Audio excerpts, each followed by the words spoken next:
Bem, gente, girando o assunto aqui no nosso programa, o nosso assunto agora é a volta às aulas presenciais, hein? Em meio a protocolos de greve e greve de professores, mais de 3 milhões de alunos da rede estadual pública de São Paulo retornam às aulas nesta segunda-feira. Paulinha, como será essa volta? Pois é, o retorno estava marcado para 1º de fevereiro. Deram mais uma semana para as escolas se prepararem, né? São cerca de 5 mil escolas aqui da rede estadual e agora a gente tem esse retorno. Hoje, dia 8, o governo estadual passou a classificar a educação como serviço essencial e, com isso, a abertura das unidades escolares vai poder acontecer mesmo nas fases mais restritivas do Plano São Paulo. Tem uma nota da Secretaria de Educação do Estado que diz o seguinte, olha, a decisão é baseada em experiências internacionais para garantir a segurança dos alunos e professores, bem como o desenvolvimento cognitivo e socioemocional das crianças e adolescentes. De acordo com o secretário estadual de Educação, o Rocieli Soares, as escolas da rede vão receber apenas 35% dos estudantes, mesmo em regiões que avançaram aí para a fase amarela, porque na fase amarela a gente poderia ter o percentual de 70%, mas eles consideraram que pode ser um pouco confuso para essa volta, enfim, esse cruzamento de informações, então vão manter os 35%. É facultativo esse retorno na fase laranja e vermelha e em fevereiro também vai ser mantido de forma opcional, mesmo sendo, por exemplo, uma fase amarela, porque na fase amarela teria aí essa obrigatoriedade do retorno presencial, mas em fevereiro, então, segue como facultativo. Acontece que o Sindicato dos Professores da Rede Estadual Paulista anunciou na sexta que entra em greve hoje. A ideia é de que os profissionais sigam trabalhando normalmente, mas só na forma remota, o que causaria um problema aí nessa volta às aulas presenciais, né? Segundo a POSP, a decisão teve apoio de 81,8% dos professores, que então são contra a reabertura das escolas estaduais. E, de acordo com eles também, essas unidades aí não têm condições sanitárias de receber os estudantes. Há casos de funcionários e professores que foram contaminados pelo novo coronavírus após as reuniões de planejamento, então esses primeiros encontros presenciais. Eles dizem aí que foram 147 casos de Covid-19 nas escolas que tiveram algum tipo de atividade presencial. E, em nota, a Secretaria de Educação disse aí que essa paralisação faz parte de uma agenda político-partidária e que o sindicato ainda se esquece de contabilizar os riscos diversos atrelados ao atraso educacional e à saúde emocional e mental das milhares de crianças e adolescentes. Muito bem. Tá tendo aí a velha briga, né, Zé, entre sindicato, governo, e se depender do sindicato, só volta quando tiver vacina.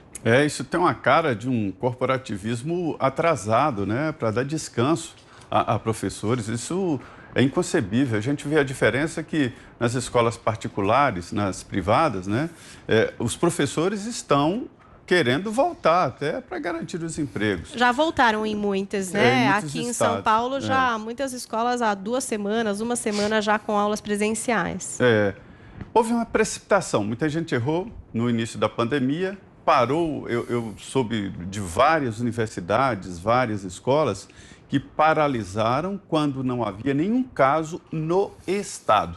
No estado. Curitiba foi um caso. Lá no Paraná, parou geral, não havia nenhum caso no estado. Então, parou com muita antecedência. E ficou em atraso. É preciso conviver. Essa história de idade para entrar no pré e no ensino fundamental, não é por acaso alguém disse, que tal idade? Não, isso é fruto de estudos científicos e de comprovações de que existem janelas nas pessoas, na idade, né?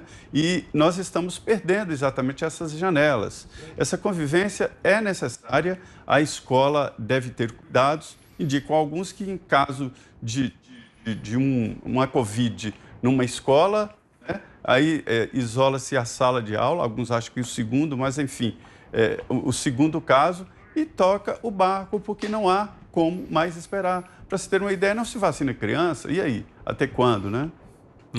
Joel, e aí? Você defende a volta às aulas? Eu defendo sim que as aulas comecem a retornar aí para a normalidade, com muita cautela. A gente viu as novas variações do coronavírus, inclusive a de Manaus, que pode trazer ainda um risco ainda maior, inclusive para pessoas fora do velho grupo de risco, para pessoas mais jovens, inclusive. Mesmo assim, a gente sabe que crianças têm menos chances, né, de contrair a doença e menos chances de passar a doença adiante. Então, não seria o mais arriscado. Seguindo as medidas, seria importante, seria desejável que as aulas começassem a voltar. Mas o que mais me espanta também é como o Brasil não conseguiu se adaptar bem e implementar direito um plano de aulas à distância, online. Faltou apoio do Ministério da Educação. O Ministério da Educação deixou de existir no Brasil, infelizmente.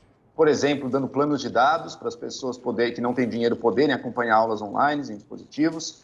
E muitas vezes por parte também de secretarias e do próprio sindicato de professores. Eu achei que deixou muito a desejar. E eu acompanhei com os meus filhos aulas online, para um deles até que foi bom, para outro eu achei que ficou a desejar. E muitas vezes, professores realmente heróicos se desdobrando para se virar, para tentar fazer o que era possível, também sem saber, sem as ferramentas necessárias, em muitos casos assim. Acho injusto quando botam tudo na conta do professor, mas que todas as instâncias de secretarias e instâncias representativas poderiam ter feito mais, poderiam ter participado mais, eu não tenho a menor dúvida.